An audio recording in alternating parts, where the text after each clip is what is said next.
Ever wondered who the first person was to circumnavigate the globe not once, not twice, but 3 times? It was a man named William Dampier, a pirate, a naturalist, a hydrographer, and arguably one of the most influential travel writers in history. His life was a whirlwind of adventure, science, and survival that reads like a Hollywood blockbuster. Yet, many have never even heard his name. Today, we're diving deep into the incredible, almost unbelievable story of William Dampier, the pirate who changed the world. From the Caribbean seas to the uncharted coasts of Australia, his journey is a testament to curiosity and resilience. So buckle up, because this is a wild ride. William Dampier was born in 1651 in Somerset, England. Orphaned at a young age, he was apprenticed to a shipmaster, and the sea quickly became his home and his teacher. His early voyages took him to Newfoundland and Java, but it was in the Caribbean that his life took a dramatic turn. In 1679, in Jamaica, Dampier fell in with a group of buccaneers. Now, you might be picturing a swashbuckling villain, but for Dampier, piracy was a means to an end. It was his ticket to explore the world. He wasn't interested in plunder as much as he was in observing and documenting everything he saw. He joined a band of pirates led by Captain Bartholomew Sharp, and together they embarked on one of the most audacious adventures of the era. Their plan was to cross the Isthmus of Darien, what we now call Panama, on foot and raid Spanish settlements on the Pacific coast. This was an incredibly dangerous undertaking. The journey through the dense, disease-ridden jungle was brutal. Dampier, ever the observer, meticulously recorded the flora, fauna, and the customs of the local Kuna people who guided them. He was fascinated by everything, from the way they built their canoes to the plants they used for medicine. After a grueling trek, they finally reached the Pacific. They seized a Spanish ship and began a campaign of raiding up and down the coast of South America, from Peru to Chile. Even amidst the chaos of pirate life, Dampier never stopped his scientific work. He would sketch coastlines, chart currents, and describe new species of animals and plants in his journal. After parting ways with Sharp's crew, Dampier's adventures continued.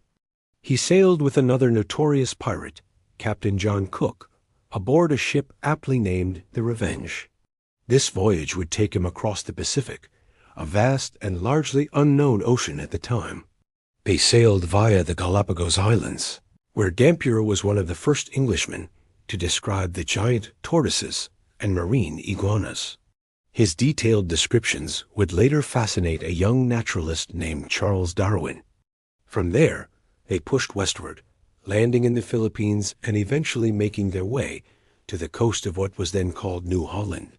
Yes, in 1688, William Dampier became one of the first Englishmen to set foot on Australia. He wasn't particularly impressed, describing the land as dry and sandy, and the Aboriginal people he met as the miserablest people in the world. Despite his harsh assessment, his detailed account of the flora and fauna, including the first description of a kangaroo for a European audience, was groundbreaking. His journey wasn't over. After leaving Australia, he was marooned on the Nicobar Islands after a mutiny.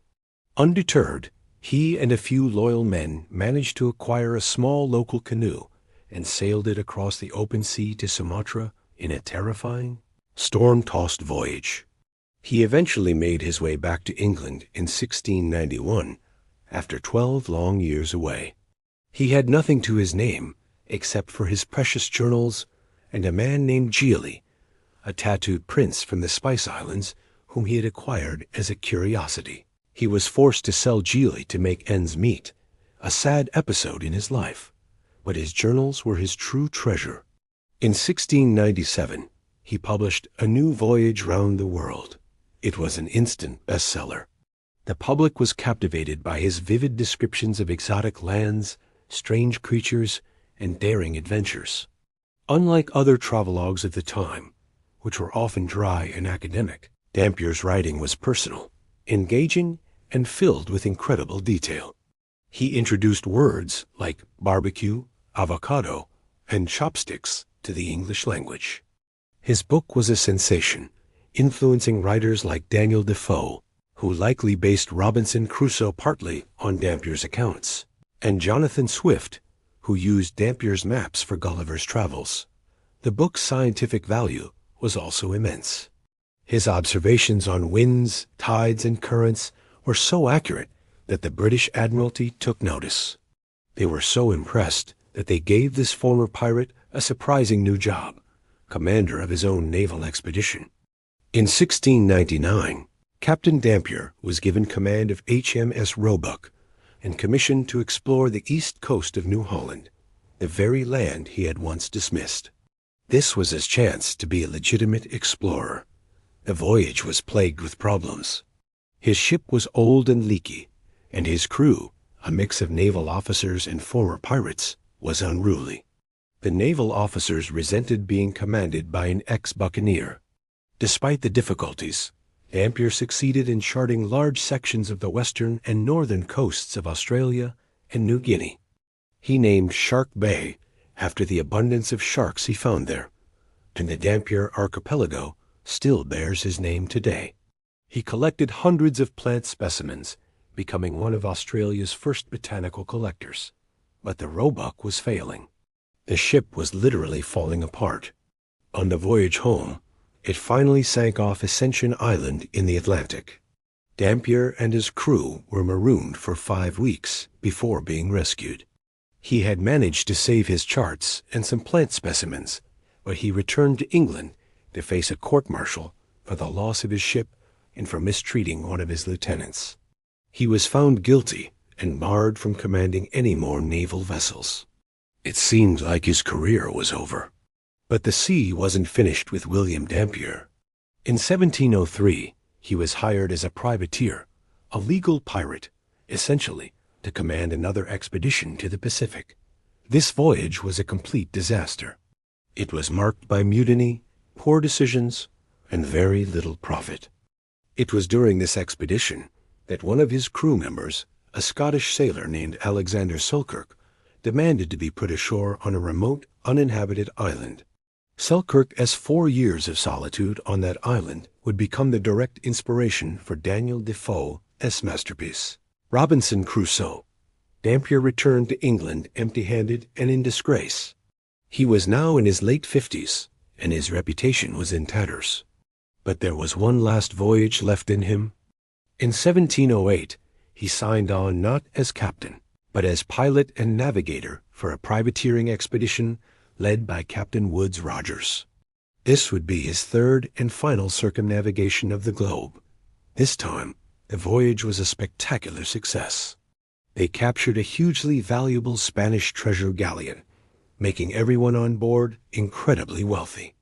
And during the voyage, they stopped at the Juan Fernandez Islands, where they rescued a wild-looking man clad in goatskins. It was Alexander Selkirk, the man Dampier's previous expedition had abandoned 4 years earlier. Dampier was able to identify the island and the man, bringing his incredible story full circle. William Dampier finally returned to London in 1711, a wealthy man. He died just a few years later, in 1715. His legacy is complex. He was a pirate, yes, but he was also a brilliant navigator, a meticulous scientist, and a gifted writer. His explorations paved the way for Captain Cook. His scientific observations laid groundwork for Darwin and Humboldt. His writing inspired literary giants and captured the imagination of a nation. He was the pirate who traded treasure maps for scientific charts, a man driven by an insatiable curiosity to see and understand the world. His life proves that sometimes the greatest discoveries are made by those who dare to sail off the edge of the map. Thanks for watching, and if you enjoyed this journey into the past, don't forget to like, subscribe, and hit that notification bell for more incredible stories.